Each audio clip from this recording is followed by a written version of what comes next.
ગુજરાતમાં ઉત્તરાયણનું પર્વ પતંગની દોરી સહિત દાન અને પુણ્યનો અવસર મનાય છે ત્યારે પરંતુ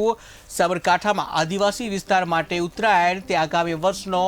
જે વર્તારો જોવાનો દિવસ છે તો અંતરિયાળ વિસ્તારમાં આજના દિવસે દેવચકલીની પૂજા કરીને તેને ઉડાડવામાં આવે છે અને તેના આધારે આગામી વર્ષ કેવું રહેશે તે નક્કી કરાય છે જે મુજબ આજે પણ જે સાબરકાંઠાના ઈડર તાલુકાના આદિવાસી વિસ્તારમાં દેવચકલીની પૂજા કરીને ઉડાડતા તે સુખા વૃક્ષ પર બેસતા આગામી વર્ષ તમામ માટે મધ્યમ રહેશે તેવું દેવચકલીએ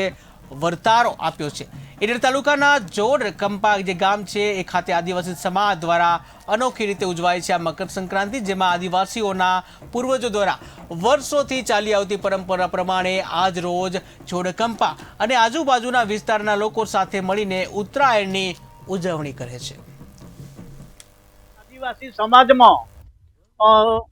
ઝાડ ઝોકરીમાંથી દેવચકલીને પકડવામાં આવે છે અને મુખી કે મતદાર કે સરપંચના ઘરે એને તેલ ગોળ ઘી વગેરે ખવડાવી અને સદર દેવચકલીને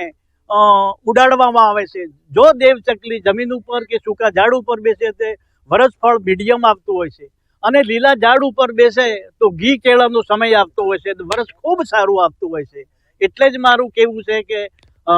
સાવકારની અંદર સિટીની અંદર પતંગ ચગાવી એ લોકો ઉત્તરાયણને મનાવતા હોય છે અને ગાયોને બીજા ઢોરોને અંતે એ લોકો ઘાસચારો નાખતો હોય છે, પરંતુ અમે એક સામાન્ય નાનું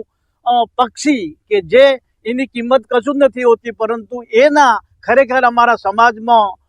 એને એ રીતે માને છે કે એ ખરેખર લીલા ઝાડ ઉપર બેસે તો અમારા આવનાર વર્ષ ખૂબ સારું આવે અને ચોમાસું ખેતી વગેરે વગેરે ખૂબ સારું થાય અને આવનાર સમય આવી રીતે આવે એવી મારી વાત સાથે મારી વાણીને વિરામ આપું છું। એક દેવલોક ચકલી પકડી અને તેને ઘી ગોળ અને તલ ખવડાવી અને તેને ઢોલ નગારા વગાડી ગીતો ગાઈ અમારા સમાજ રીતિ રિવાજ મુજબ એને છોડવામાં આવી ત્યારે અમારા એક અહીં નાનકડા ઝાડ ઉપર બેસી ત્યારે એવું નક્કી કરવામાં આવ્યું કે આવતું વરસ